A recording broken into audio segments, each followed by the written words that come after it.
everybody, and welcome back to Depression Vacation Podcast. This is it. This is the podcast. You're here. We're here. We all made it to the podcast. We're all doing fantastic horribly. Horribly? Fantastic horribly. That's a word I just made up. It means super fantastic. Okay. Super duper fantastic. I like making up words. I know. Yeah. It's one of the things I like about you, Hal. Oh, yeah. I'm a walking thesaurus. Is that a right word? No, it was probably a walking dictionary. It's probably. I don't know what you are, but we're happy to have you. If anybody drew me into a cartoon character, it would be an amalgam of Winnie the Pooh and Salty. Do you know who Salty was? No, but I can see Winnie the Pooh. Oh, yeah. Winnie the Pooh is the Disney character I identify with the most. Facts. Salty, you're going to find very amusing, I think. Okay, I'm ready. So what Salty is, and I think that they still do shows with Salty. It's spelled Psalty. As you do. And it is a giant talking Bible. They showed us a lot of Salty videos when we were in grade school, and we even did one of the Salty plays at one point where they rented like the outfit for our music teacher to watch. This is a real thing. I'm not making this up. And Salty is a giant, it's either Bible or walking book of Psalms. Somebody's got to settle down the Christians. Just sit them all down and be like, listen, guys, you need to calm down. Oh, my God. Anybody out there who also had to deal with Salty, please call me, and we'll have a support group. I want to show you a picture of Salty just so that... Yeah, I need to see a picture of Salty at this point. Dun, dun, dun. Well, they have the cartoons. I was a VeggieTales kid. Yeah, there we go. That is Salty. Oh, that's horrifying. Isn't it horrifying? Is VeggieTales before your time? Yeah, VeggieTales. Or after your time? Way after my time. But Lauren and I were actually talking about VeggieTales the other day because I didn't realize it was super Christian. Actually, you might have told me that as well. I think I did. Yeah. It's wild. But the songs are incredibly catchy. And they had a couple good movies come out of it. That's where they get you, is the songs. Like, I know. I still remember all the songs from Catholic Church growing up because they were all really good, like really well put together. And well, here's the thing. I haven't sat down and listened to the songs in a really, really long time, but I'm still trying to figure out the scriptural relevance of, where is my hairbrush?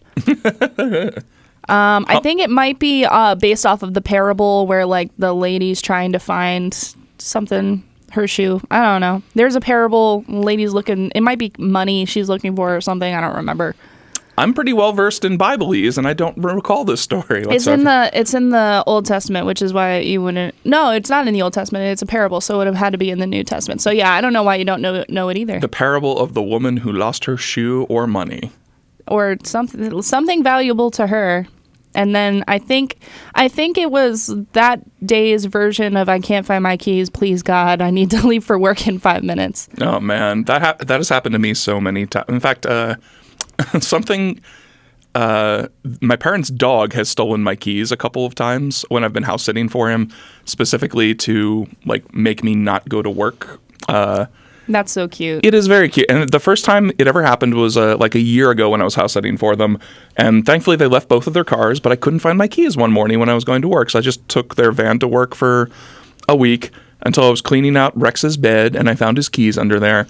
And the little fucker did it again when I was house sitting a couple of weeks ago. But I was wise to his act this time. I'm like, I wonder if my keys are in, Rex's bed. Oh my gosh, that is adorable. Yeah, I love that. He's a smart guy. He figured out the correlation between Hal jiggles his keys whenever he's going to leave me for 8 hours and decided to cut it off at the source. Oh yeah, that's a smart dog right there. For sure. So we were just talking in the sheets about like weird ways to die. Yeah. And I heard this story recently that I wanted to share with you.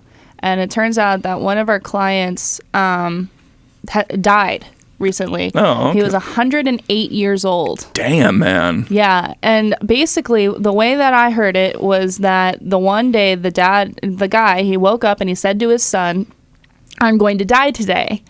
And his son was like, "Do you want me to call my sister, have her come over?" And he was like, yeah, I'm tired of this. He just decided to die. So they came over and held both of his hands, and he just like left.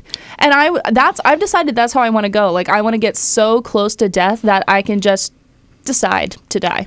Yeah, I was actually, I took a road, like just a day trip with my mom this week, and we were talking about that because both of her parents lived with us and died in their house.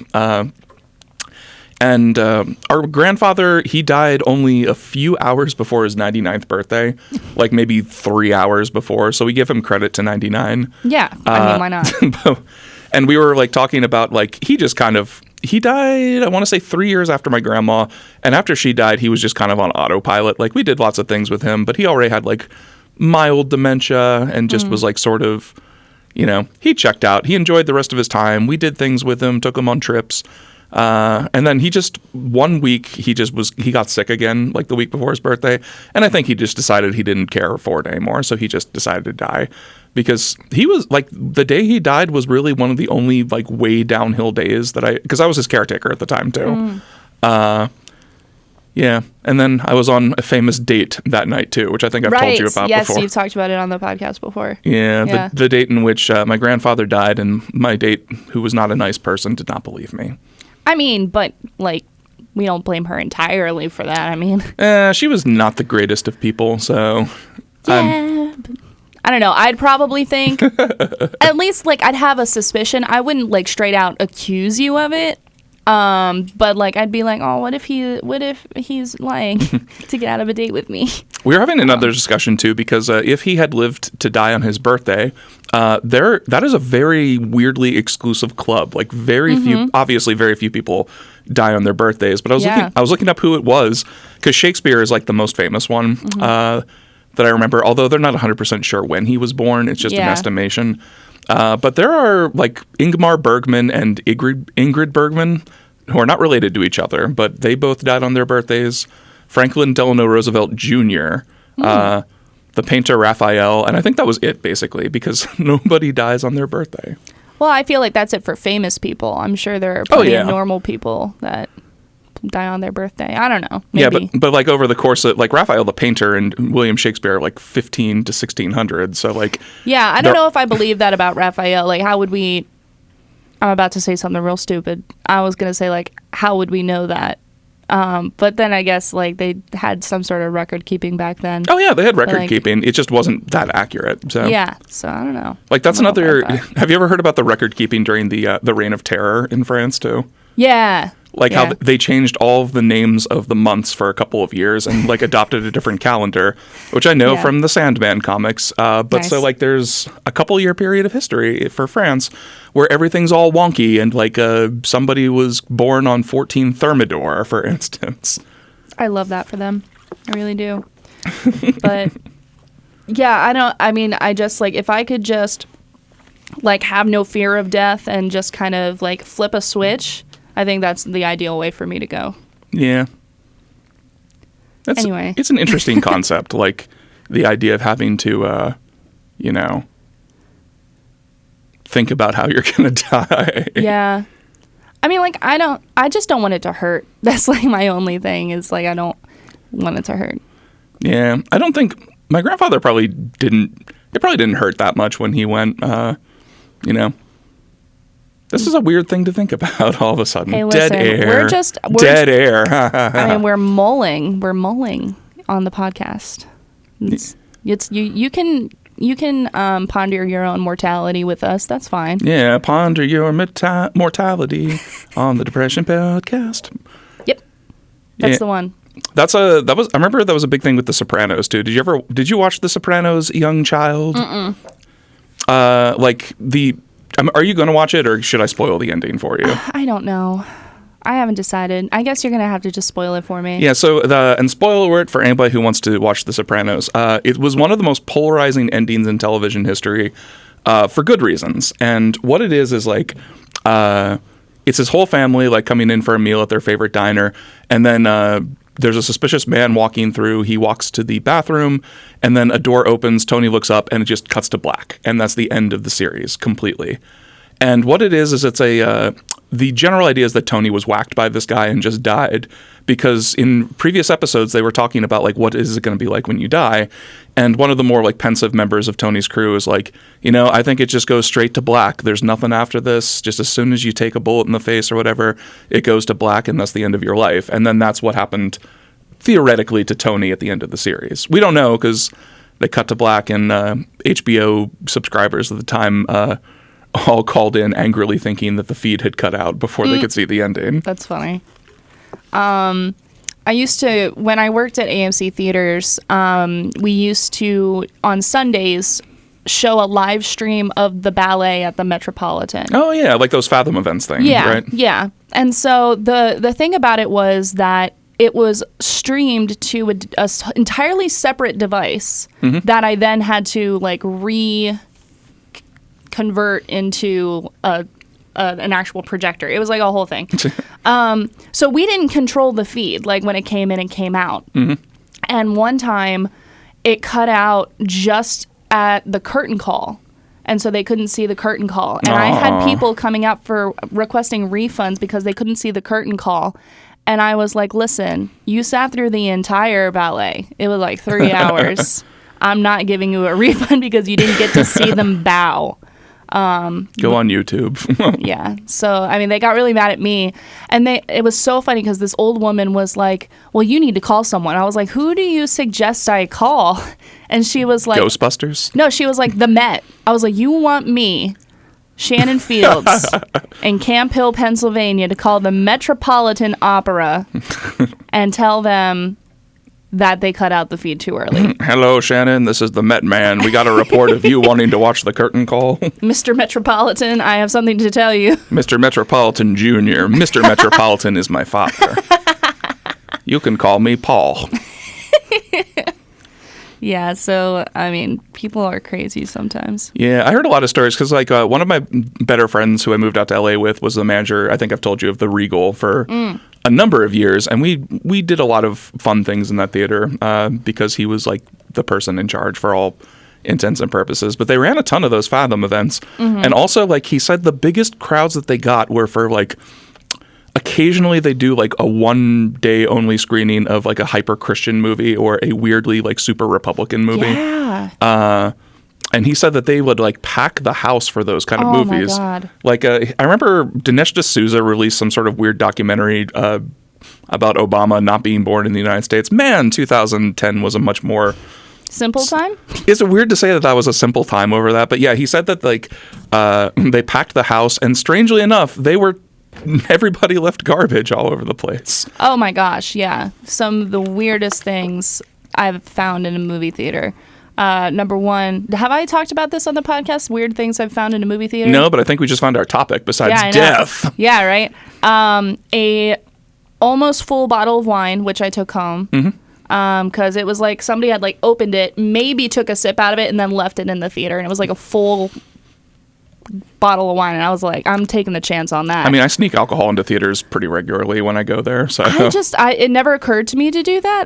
I'm too much of a goody two shoes, I guess. Another weird thing I found was an entire thing of rice pudding. I just want to meet the person who was like, let's go see a movie, but wait, I need my rice pudding. Yeah, that was a big thing growing up. Was my dad always had us like stuff tons of food and sodas in our pockets and such to take into the theater because it was like way overpriced. Even though I know that's how theaters make all their money, but well, and that was the thing for me is like I had like a process. I was like, if I didn't see it, I didn't care, but if I saw it, I had to do my job. And also like if you take your own food into a movie theater, clean up after yourself. Yeah. Like you should anyway, but like especially if it's something you brought in, that's just extra rude to leave your extra trash all over the place. Yeah. I had one time I went into a theater and there were shells of peanut shells all over the floor, like a fucking, Texas Roadhouse? Yeah. And I was like, we don't even sell peanuts. And I was like, you guys are that's just disgusting. Like, you're going to leave your own trash around. Like, that's like me going to your house and taking a shit on the floor and then walking away, It kind of reminds me of I remember, I don't know if you were at the Comedy Zone this night, but like sometime in the last year, I remember Mike O'Donnell had to make a like PSA before one of the mics opened because somebody had been bringing in their own alcohol to the Comedy Zone. I remember that. I wasn't there that night, but I heard about it. Yeah, because And he was like, not only is it shitty because you're not supporting the venue, but it's highly illegal. And I actually asked my dad about that because like Pennsylvania alcohol laws fall under the Department of Transportation, which was his forte. And he's like, oh yeah, it's hyper illegal because like imagine if somebody brought in like 200 proof hooch to your restaurant and then got like alcohol poisoning. They're technically liable for that. Or like absinthe or something. Yeah. Although, interestingly enough, my dad insisted on bringing his own Coke to restaurants at one point before my mom told him to stop doing it. Oh, my gosh. Yeah. I just, the thing about it is, I know cognitively that this probably isn't a end-all, be-all kind of way to look at things. But generally, I tend to go through life being like, if there's a rule, there's a reason for that rule. And so, and I think part of it with movie theaters is, bringing in your own food from the outside and stuff is, yeah, exactly right. Like, if somebody choked on a peanut that they brought in themselves, we could be liable for that. Yeah, I say this all the time with, because working for lottery, the procedures we have to ensure the integrity of the lottery are, vast, pages and pages and pages of things that have to be done a specific way. And the interesting thing is too, I have a mental link because every single thing that we do really is the result of something being messed up very, very badly one time, and now we have to do something to make sure that never happens again. Which is easy for training because you can point out to an example. A good example is actually before we do the final draw, we will inspect every single ball by rotating it in our hands to make sure they're fit, and there are about 200 of them. Oof. So it doesn't actually take that long, honestly. But we will check every one to make sure that there's no damage that would prevent it from being used. Because there was one time on the Cash 5 machine back when they used ping pong balls that one of them broke in half after the last rehearsal draw. And then they had two halves of a ball floating around in there, and they had to draw and pay out two different sets of numbers for their jackpot game that night. Wow. Which I can imagine was a very expensive mistake, but yeah. But that's why we check every single ball for damage before that, and tons of other things too. I've told people, because we get complaints all the time that the lottery is fixed or things like that, and I'm like, sir, I'm the drawings official. I know all the stuff. There is no way that. Outside of an Ocean's 11 style caper that you could fix the lottery, and then you'd be fixing it for maybe $150,000. It would not be worth it. Wow. That's crazy. Oh, and I think about stuff like this all the time, because most, for example, most banks, they are federally regulated. And so a lot of people get annoyed when you ask them for certain things because they're like, back in my day, that wasn't how. I actually had an argument about this with a man about a regulation that was introduced because of the Patriot Act. And he was wearing a hat that said, "Don't blame me, I voted for Trump." And he said something like, it didn't used to be like this. And I said, well, sir, it's been this way for at least 2 decades because it was introduced with the Patriot Act. And he goes, do you see my hat? Do you see what it says? And I was like, the Patriot Act was your buddy GW, okay? Yeah. So I don't want to hear shit about it. And it happened 20 years ago. I don't know what Joe Biden was doing 20 years ago, but I guarantee. He voted for it for sure. Right. I was like, my guy, this is actually what, this regulation, this set of laws is what you guys wanted. It's so it's weird to think about that period of history. I mean, you were probably 6 or 7 when all that was going down, but especially with all of the just the polarization between Republicans and Democrats was bad then, and it's even worse now. Because all the Democrats went along with everything George W. was proposing. He had a 95% approval rating, and this was after he essentially shut down any chance of recounts in an incredibly close election that the Democrats were super bitter about for good reason. But all of these people voted for the Patriot Act. All these people voted to go to war with Iraq and all that, and too. So they followed him right over the edge. So even though it was a very polarizing time, they still voted with them, which would never happen today. Yeah, it was just really funny because that guy was saying something like, things haven't been right since Joe Biden took over. And I was like, are we going to forget that Obama was president? But by your transitive logic, you're insinuating that you have no problem with Obama. Yeah. So I just want to state for the record. But, I keep a lot of things to myself at work. Yeah, you have to. Same with us. If anything polarizing comes up with any of our guests, we have to like sort of smile, nod, and just like try to change the subject. Oh, I don't smile and nod or anything. I just kind of like bulldoze through it, and I'm like, okay, we're not even talking about that, so let's just move on to actual things that we will talk about. Let's stop talking about Joe Biden and talking about why the FDIC is doing this to you. Oh my God. Oh my gosh. And so many people, when the whole Russia stuff, it's still happening, but like when it got really bad last year, they were like rushing to the banks and like taking it. Did I talk about this before? No. So there was a rush on the banks? There was a little bit of a rush on the banks, and they were like, I want to take all my money out because I don't want Russia to get it. And I was like, stop and think here for just a moment. My dude. Let's say you have $10,000 in the bank. It's a lot of money for us little people. The Russians don't care about your $10,000. Mm-hmm. They don't. If there is going to be a cyber attack on the financial state of the United States, it's going to be on the corporations. It's going to be on the richest people that we have. It's not going to be you in ass crack Pennsylvania that they're going to be looking to take your money. And also, if you have your money in a bank that is FDIC insured, if the Russians hacked the bank, you would still get your money. Yeah. The bank would lose money, but you would be insured that money. Is the insurance up to like $200,000 or $250,000. $250,000.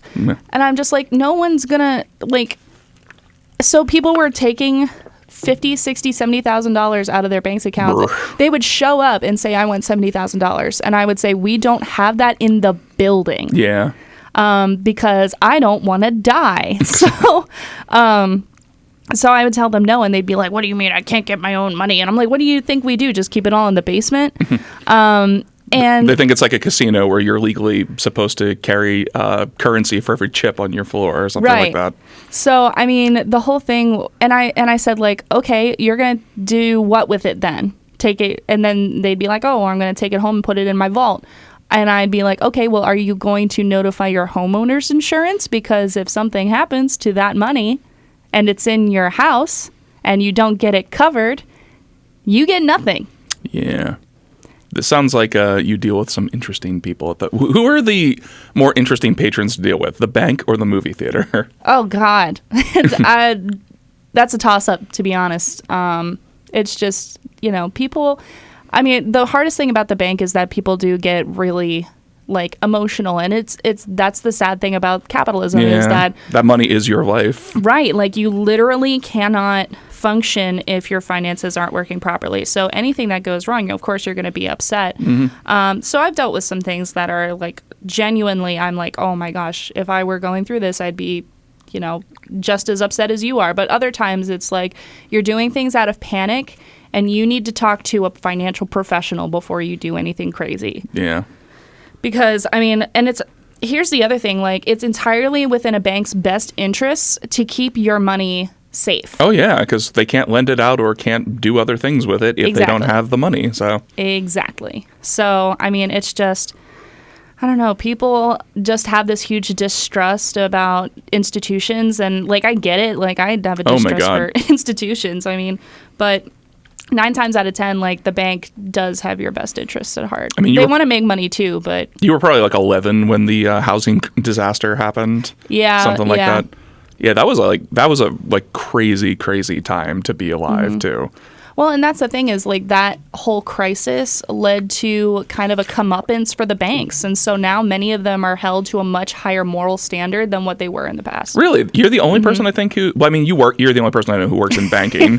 So because there is a lot of distrust that still runs there. There is, but now like the way that the banks are moving, like from a what's like a perspective standpoint, like it is within the bank's best interest to be trusted by the masses. So to do that, they need to be held to a higher moral standard.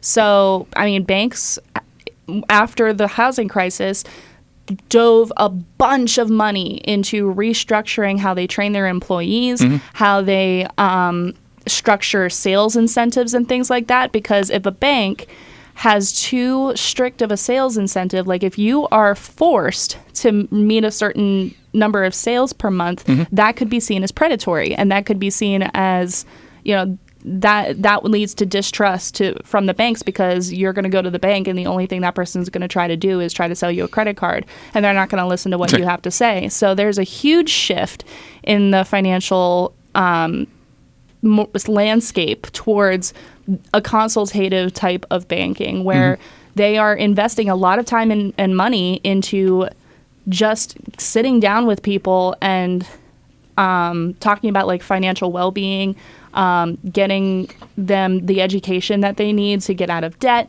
or to move towards buying a house or anything like that. So it's way different from in the past when you would go to the bank, open an account, and then you'd never see your banker again. Like, we are calling y'all up. We want to talk to you.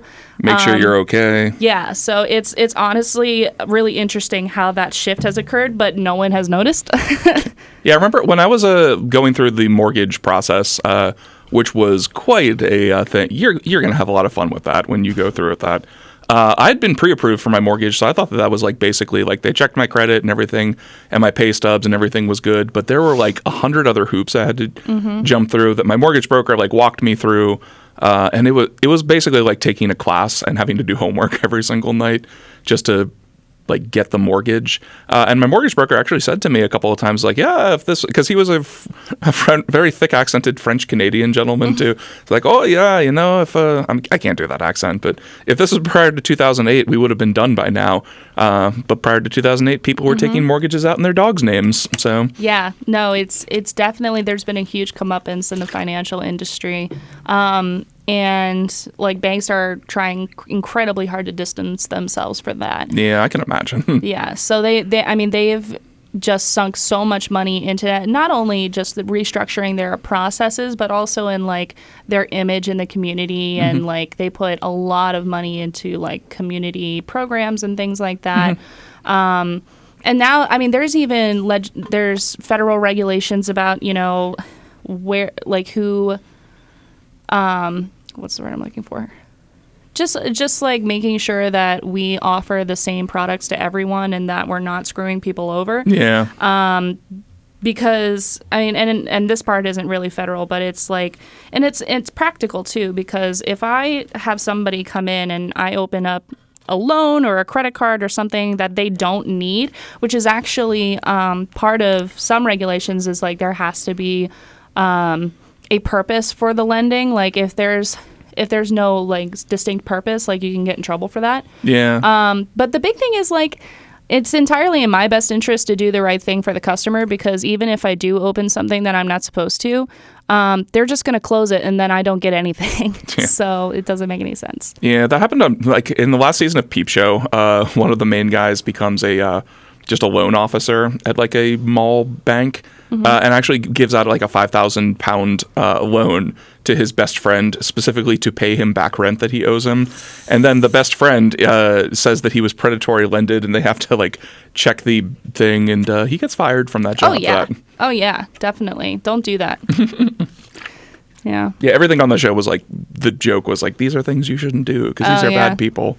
I just finished season 3 of You today on Netflix. I started season 3 like a year ago and I never finished it. Oh, I finally got around to finishing it. It was definitely worth it.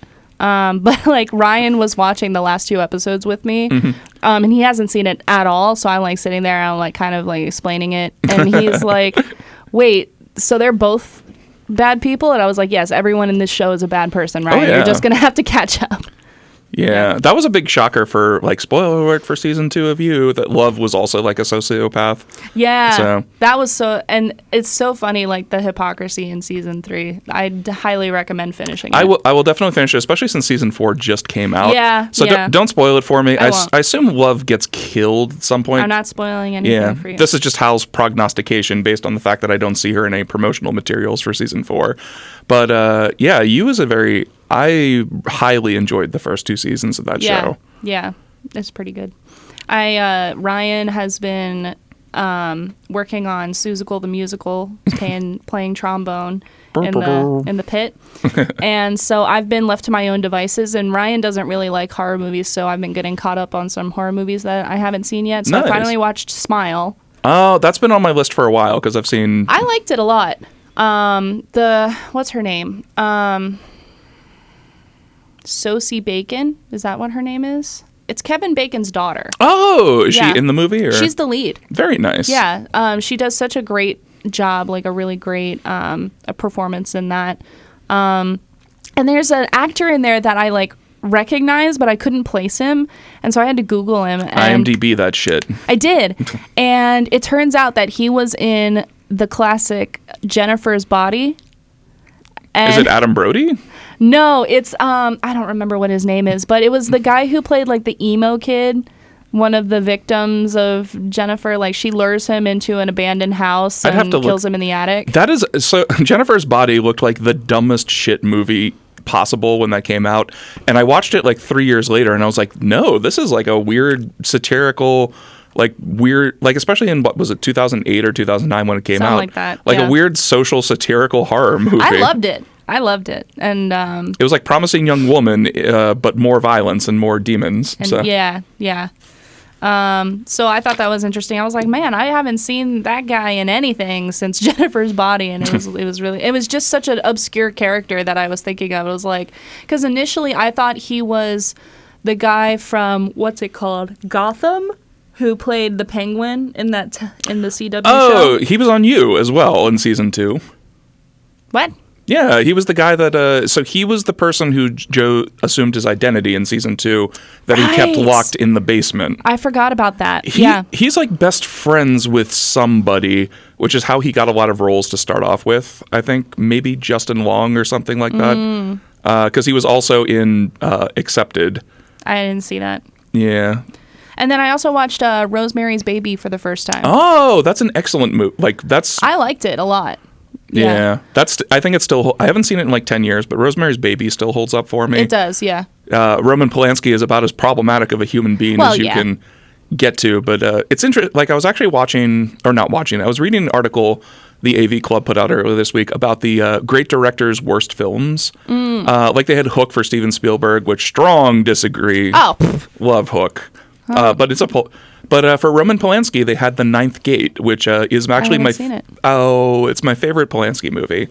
It has the weirdest vibe in the world. Like it has a bit of a Ghostbustery sort of vibe. Shot mostly in Europe, or it was shot all in Europe because Polanski can't come to the United States. Polanski can't come to the United States? Oh yeah, are you not? I don't know shit about Roman Polanski except that his girlfriend was Sharon Tate.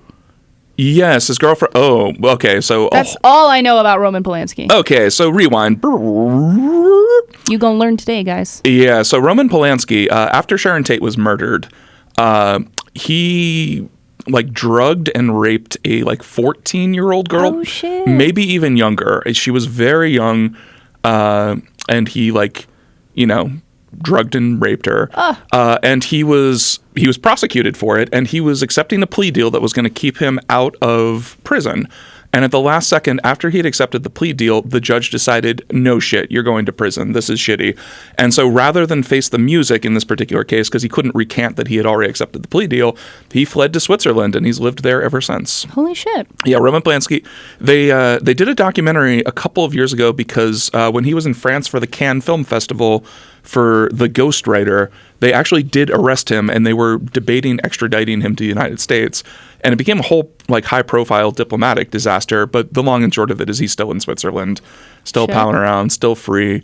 But yeah, that is why Roman Polanski cannot come to the United States for that reason. Wow, the more you know. Yeah, I'm sorry. Well, I mean, yeah, I'm surprised I didn't know that either. I know a lot of stuff, like crime stuff and like celebrity stuff. Like the whole Hailey Bieber, Selena Gomez thing, that's had my full attention for a couple weeks now. So. Justin Bieber is just not worth it, ladies. No, it's not. No, that he is not worth it. It is not worth it. It was still accurate. He's not worth it, and Selena Gomez is a goddess, and she knows it. I've been watching her TikTok. She's unbothered completely by the whole situation. So before we go on another tangent, I do want to talk about The Ninth Gate real quick. Okay, yeah. I think this is... We don't need to talk about my... It's not a horror movie in the literal sense. It's kind of like a cult mystery movie. Okay. And what it is the movie opens up with just a rich person hanging himself for some reason that you don't know.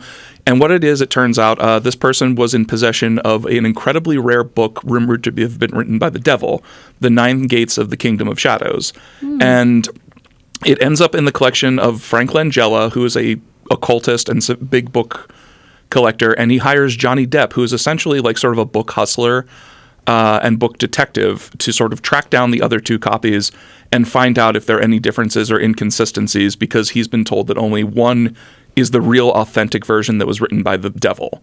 And it is very interesting. It's like I said, it's more of sort of a mystery and a little bit of a crime thriller, even though the occult is like very much in the background. There's not really any, it's not like Rosemary's Baby where there's a lot of straight horror. And I didn't realize it was such a polarizing Polanski movie, because I love it and I would recommend it to anybody out there.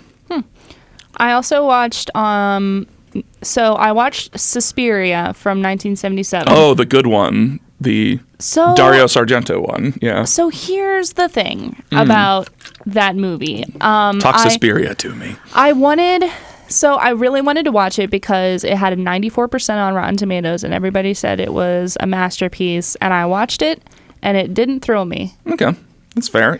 I mean, like, I can see why it got the rating that it did, and he does some amazing things with color and like the film, what am I thinking of?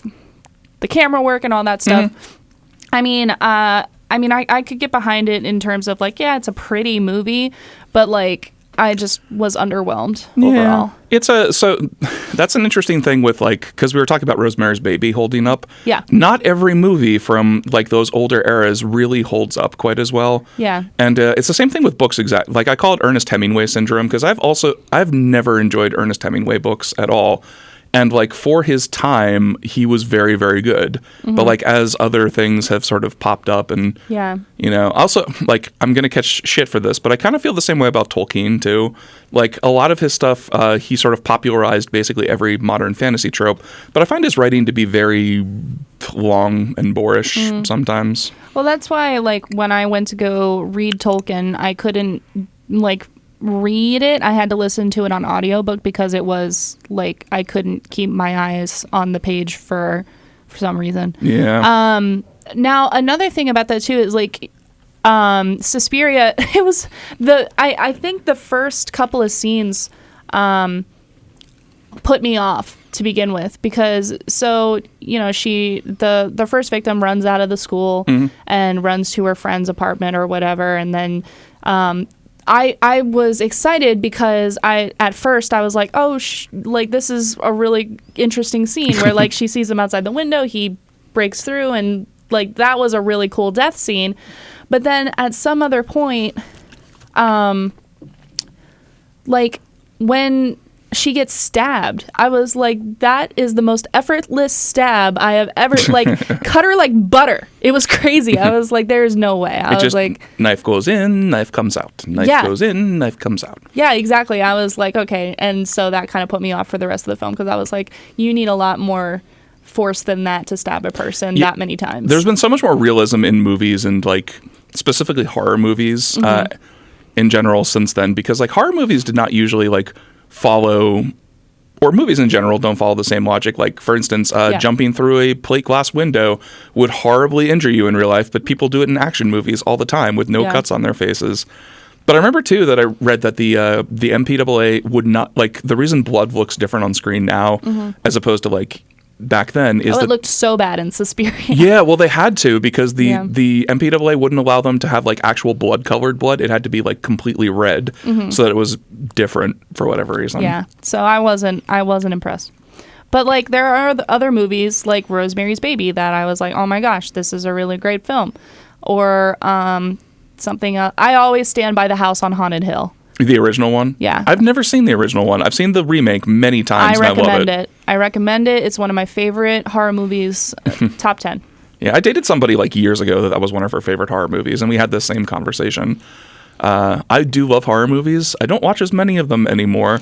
Well, that's why I've been taking advantage of the Ryan time away, because he doesn't like horror movies. See, that's so interesting, because like the last two girlfriends I've had, including the current one, Lauren, do not like horror movies very much. Yeah. So actually, like, I haven't even shown the horror vid jams to them for that reason too, because it's just not the kind of thing. Like my last girlfriend had said something like, she was a therapist, still is a therapist, and it was kind of like, I see enough really fucked up shit already day in, day out. I don't need like a movie. And I like, that's a totally valid Yeah. like deal. Like if you're seeing real life horror stuff, like it's a lot different than watching it on TV. Also, like one of my friends, Steve, used to say, like he and I used to like all of the like hyper depressing like art house films, and he just got to a point where he said he was so depressed he didn't want to see other depressed people anymore. So That makes sense. yeah, so and it's just sort of flavors how everybody's where you're at in life dictates what entertainment you want to consume. So Yeah. Yeah. but not me. I love horror movies. I just don't see a ton of them anymore. Yeah. Well, and I really, so I also saw, did I talk about this when I saw it? Knock at the Cabin Door? No, but actually, so I was just a lot of my friends worked on the behind the scenes stuff for Knock at the Cabin Door, because actually I was just talking with Suji Cruz. Shout out Suji, because like one of the companies she works for was doing like a ton of behind the scenes stuff for them. Oh, cool. And I've heard it's a good, like with Shyamalan, it's very much hit or miss with him at this point in his career. Yeah. And I heard this was a big hit. So There was, for me, nothing surprising. Everything kind of went the way I expected it to go. For him, that's good at this juncture of his career. So. But also, I mean, I think it was well paced, and I also think that the acting was solid. But like I said, there were no surprises, so that kind of disappointed me a little bit. I like to be kind of shocked. But it's actually based off of a book, and I didn't realize that. And I actually own the book, but I haven't read it. Interesting. Okay. It's called The Cabin at the End of the World, and it's written by Paul Tremblay. Okay. And it was so funny because I was talking to my friend who works at the movie theater, and we were talking about that movie, and she goes, you know, that's based off of that book, right? And I'm like, oh my God, no, I didn't realize that. So he's been doing more, because Old was based off of a graphic novel, I believe, too. So he's been also. I would like to point out that Dave Bautista is probably the best actor. Oh my God. Wrestler turned act. I read there were, as Knock at the Cabin Woods was coming out, there were a lot of websites like AV Club and Ringer who were putting out articles about like his journey as an actor, and he like did the exact opposite thing that The Rock did. Like The Rock just sort of was like so charismatic, they just dropped him into every movie, and at this point his personality I think is plateaued in Hollywood.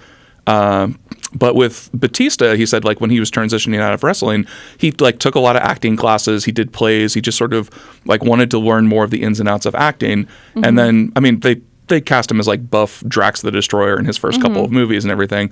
But he slowly transitioned into being just like a really actually good actor. Yeah, well, and I definitely think he was the standout character in Knock at the Cabin Door for sure. He was the very first celebrity we ran into when we moved to Hollywood, by the way. Oh, wow. We walked to a Whole Foods down the street from the apartment we were staying in while we sorted our apartment out. And I didn't know wrestling very much, but there was just this giant buff guy in this like tight t-shirt buying lemons in one of the aisles. And my roommate, who's big into wrestling, was like, dude, that's fucking Batista. And I was like, well, that's interesting. And then years later, I found out who he was. But oh, wow. No, I definitely think he's grown into a very talented entertainer, and I'm looking forward to seeing what he does next. Yeah, it should be pretty interesting. The Academy Awards are are they tonight? Is that it? Or maybe we record this podcast on Sundays for curious audiences. Well, it's Saturday, Sundays. Yeah. We do what we can. It's very, very possible. Now the thing is, most of the films that are being shown, or that are being awarded, whatever the thing is, I haven't seen, but I did see Everything Everywhere All at Once. I've been meaning to see this for so long, and I just see it. Yeah, I've heard it is great, and I love Michelle Yeoh. Yeah, she's been one of my favorite. She hasn't popped up in a ton of things, but ever since I saw Crouching Tiger like 22 years ago, I was like, oh, Michelle Yeoh is amazing, and then she hasn't, you know. She did a fantastic job in Star Trek Discovery. I mean, and there's some other stuff I've seen her. Oh, Crazy Rich Asians. I still haven't seen that either, and I heard that was amazing. I mean, Michelle Yeoh, like, just queen. Yeah. I love her. And she was, I mean, obviously fabulous in Everything Everywhere All at Once. Yeah, the Academy Awards are next week. Oh, okay. Then I have some time. Yeah, same here. Well, actually, I should have known because I was...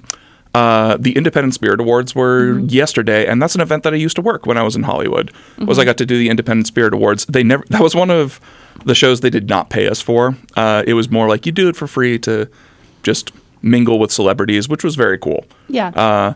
I almost whacked John Hamm with an umbrella the last year I worked there Because, like, something else I'm not quite used to, I'm a giant person. Everybody who knows me knows that. And celebrities tend to be pretty small, actually. And so I'd have a very bad job of judging spatial awareness. And my job, one of the jobs I had the last year I did the Independent Spirit Awards, was to try to convince celebrities to go into the prize tent where they could get like hundreds of thousands of dollars of swag if they just took pictures with it, essentially, for promotional purposes. Like they were selling, or not selling, but they were giving away like essentially the precursors to drones at this point. And this was 2014. And the only person I convinced to go in there was Kate Blanchett because she said her kids might like the drone thing. But everybody else sort of politely was like, no, I don't think so. And I had an umbrella underneath my arm as I was like, Mr. Ham, would you like to come into the tent and take? No, I don't think so. And so I turned around quickly and I almost whacked him with the umbrella. But Hal is very sorry, John Hamm. yeah, I'm so sorry. You are a friend of the Depression Vacation podcast. This also, like, the Independent Spirit Awards, too, was my saddest celebrity story I ever had. No. Because I love John Waters. Like, I love his movies. They used to show, like, Cecil B. Demented and Hairspray on Comedy Central growing up. So I really like his overall swag and demeanor. And I didn't know this when my first job when I was there, like, the first hour was escorting celebrities to their tables. And John Waters had a particular escort that he always liked using for all these award shows because she was friends with him. And I was told to escort him to his seat, and she had already taken him. And I was like, well, shit, man, I don't want to get fired, please. And I was like, Mr. Waters, could you come with me this way? And like the other girl like sneered at me because I didn't know this relationship. But I was also like terrified I was going to like get in trouble for not doing my job. And so eventually John Waters was like, oh, it's okay, Danny. Hal is somebody who just can't not do what he's told. And then he walked away and like, that's probably the only time I'll ever meet John Waters. And that was my exchange with him. Did I tell you about the time I met John Delancey? No, but please tell me. Okay. Do you know who John Delancey is? I don't, but please tell me. So he was a recurring character on Star Trek The Next Generation. He played Q. Oh, okay. The way that you I have never pronounced his name in my head that way. I know who he is. He was the father who crashed all the planes on Breaking Bad, too. Oh, I never saw Breaking Bad. Oh, yeah. Anyway, so here's the thing. I love Star Trek. I love Q. Q is actually my favorite subsidiary. Yep. In fact, I have not watched Picard because everybody has told me it's garbage, except for my friend Steve Okawa, who has said the relationship between old Q and old Picard is enough of a reason to watch the show. I'm saving Picard for, like, a good, like, I do this sometimes. It's like certain shows and movies I save for when I really need that in my life. So I'm very, I'm looking forward to that. But tell me about John Delancey.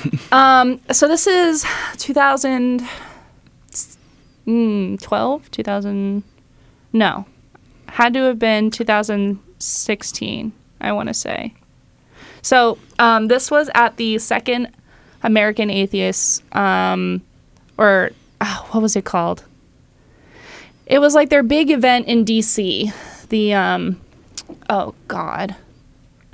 I don't remember what it was You're called. getting hung up on the details here, Shannon. Know, it doesn't Make matter. with the goods. Anyway, so a lot of really fun people were there. So, like, I met Penn Jillette there. Yeah. I high-fived Bill Nye. Like, there were just, like, a lot of really awesome people there. But the one person I wanted to meet out of this whole event was John Delancey. And I was running around the whole place. And I got to see his speech, but, like, I wanted to, like, meet him. Mm-hmm. So I'm like running around this whole event trying to meet him, and I just don't get there.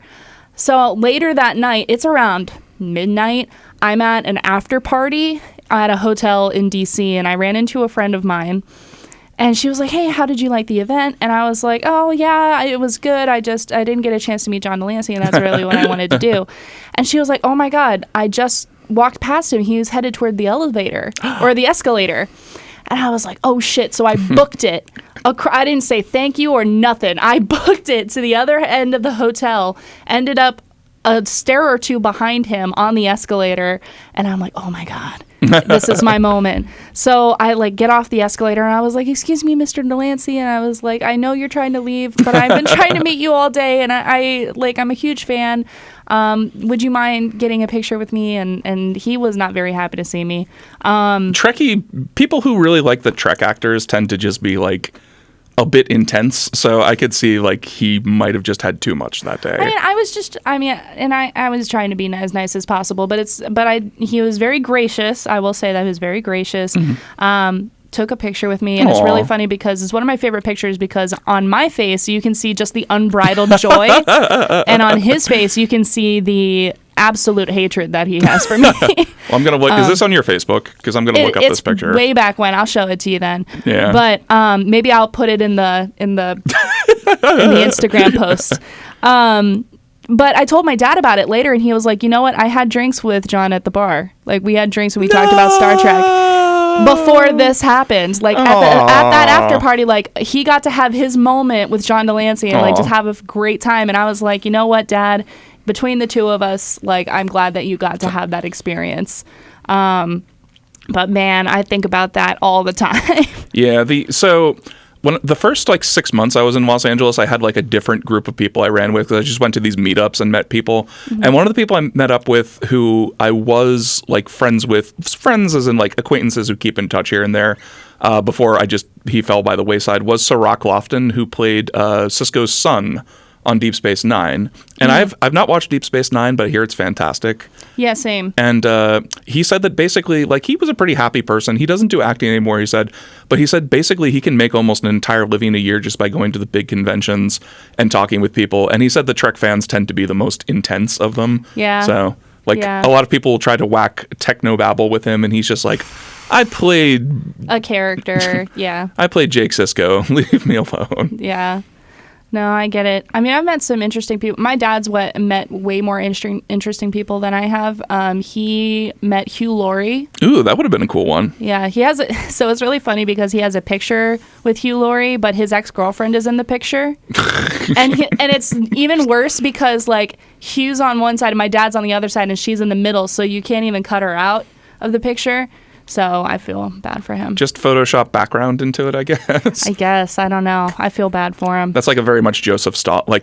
Have you heard about the Joseph Stalin Photoshop stuff? No. So interestingly enough, the original technology for Photoshop, what became Photoshop, was actually developed in communist Russia with Stalin because Stalin had an aide or somebody who was really big in his administration who was a friend of his that fell completely out of favor with him. He was either executed or sent to Siberia, but Stalin had all these pictures with him because he was his friend for so long, and he forced them to develop technology to remove him from these photos. Imagine being so petty.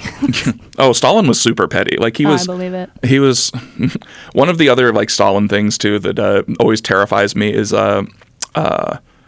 who was it? Nikita Khrushchev was somebody the next premier after Stalin died was somebody Stalin was really jealous of and very paranoid of, and he used to force him to get blackout drunk on vodka for his own entertainment almost every night. Oh my God! And that scares me because I was like, you could die very easily, but also Stalin will fucking kill you if you don't drink all this vodka. Right.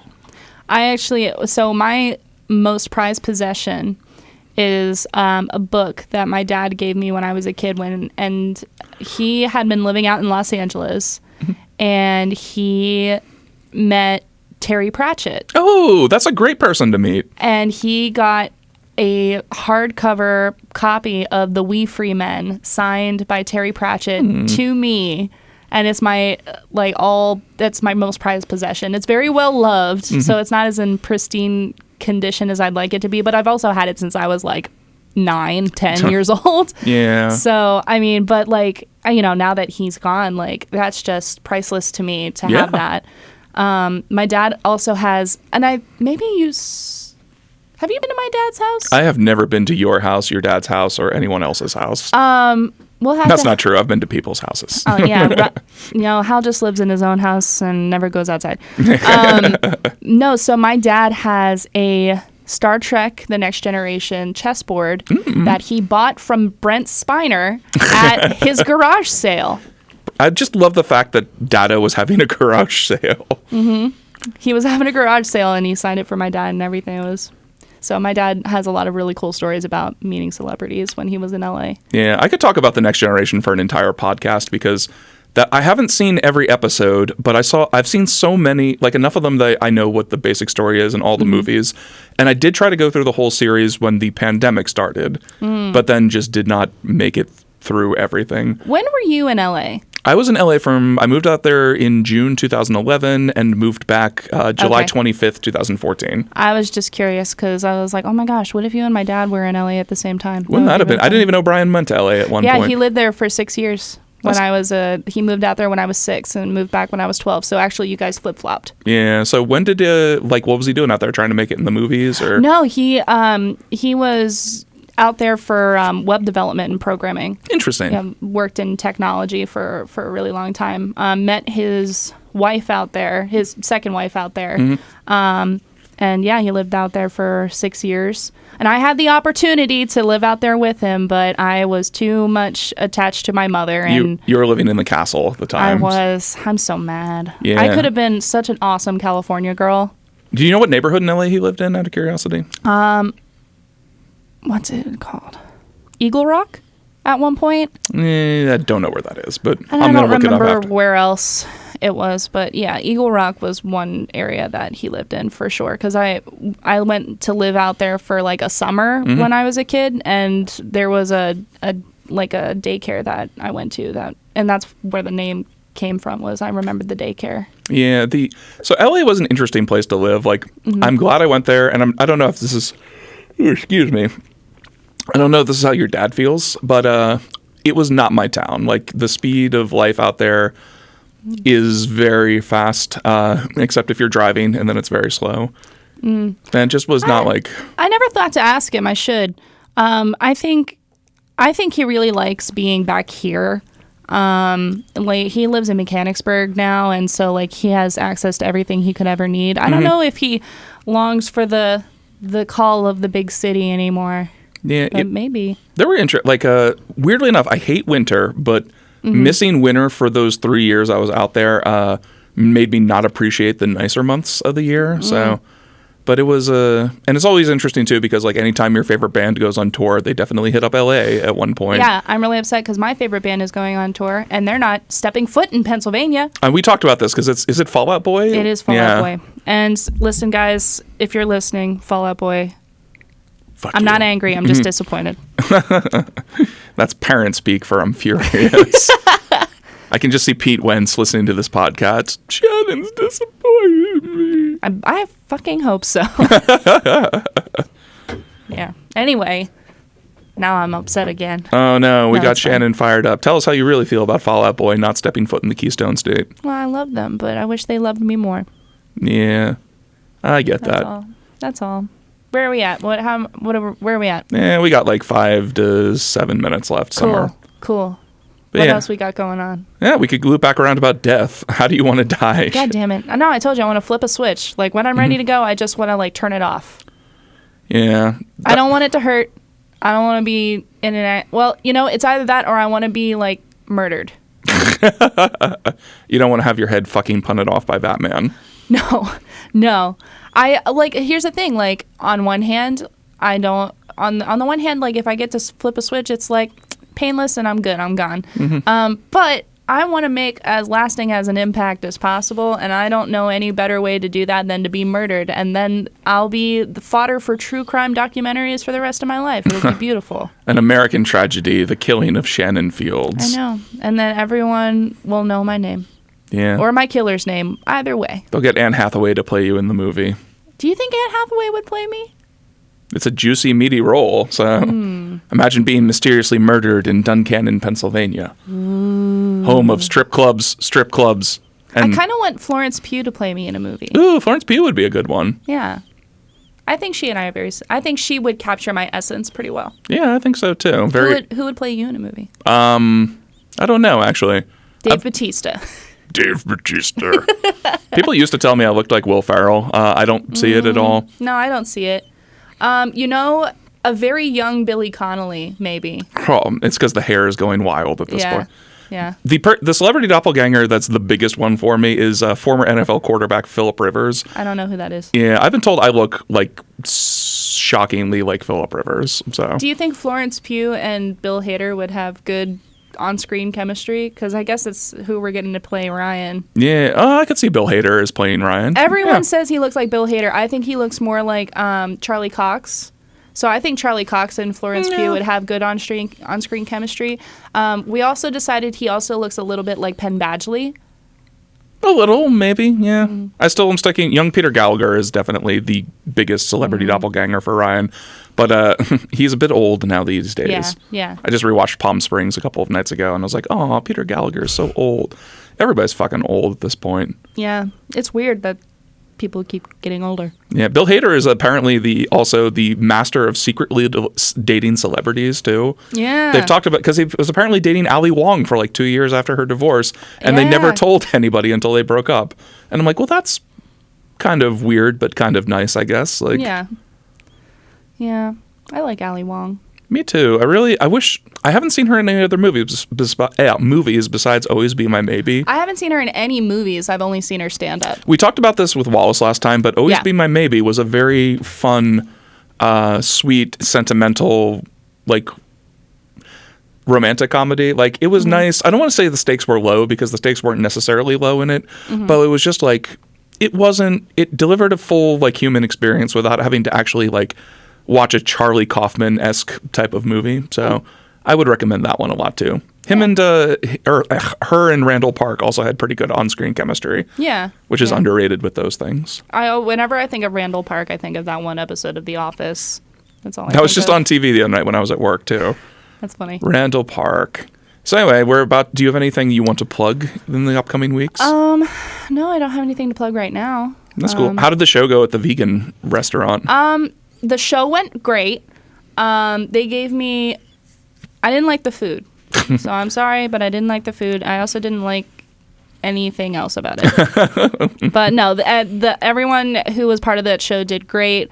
We had a nice time regardless. So yeah, it was good. That's awesome. I'm glad to hear it. You got anything going on? Actually, probably in like 2 weeks. I'm not on a lot of improv shows this season because I submitted my other shows late and they didn't get added to the roster. But my improv group Sunday School will be performing the third Saturday of every month, so cool. I'll be there in like 2 weeks. It's okay. It's like low stakes fun, just doing stuffs. So yeah. But yeah, other than that, the VidJam. Something I want to talk about real quick too is VidJam is going to be doing a couple of workshops in the upcoming month or weeks, mostly about safety on set. And these are things that have popped up so many times with VidJam, is just like, because people are adventurous filmmakers, we sometimes will do things we probably shouldn't have given the circumstances. Like, one of the things we're going to be doing is fire safety.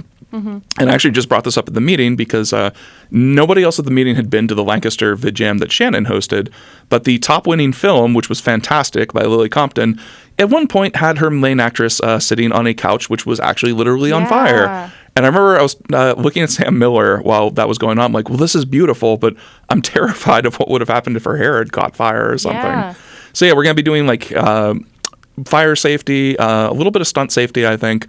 Weapons safety, which is very important because of what happened with Alec Baldwin on Rust. But also a big thing we want to talk about too is like intimacy coordination. Yeah, that's been a topic a lot lately. I've been seeing a lot about it on TikTok. Yeah, it's a big position now. In fact, Suji, who's one of the board members, has a list of intimacy coordinators she's worked with on various movies for that reason. And I think we might be having one of them for a panel. Cool. Not 100% sure. We're still fleshing out the deets. But it is something like you need to make sure actors are comfortable on set doing. Yeah. I think I've mentioned this before, but like the one intimate thing we ever did on any movie set was for like Nowhere PA. We had a scene where just like a conversation turned into a one-sided romantic kiss. Like the woman kissed the lead man, but he didn't return it. And everybody was very awkward on set that day, even though it was about as PG of a kiss as you could have imagined. But it was like everybody was kind of like, I guess we're doing this now. So yeah.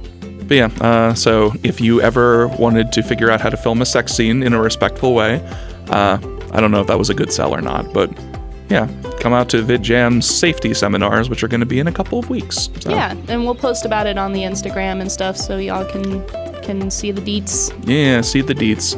But anyway, this has been a fun thing. It's been a depressing week for me, so I'm glad that we could take a depression vacation. Yeah. Look at us, depression vacationing. Yeah, hopefully I will pause this and not lose the entire episode again, because that would suck.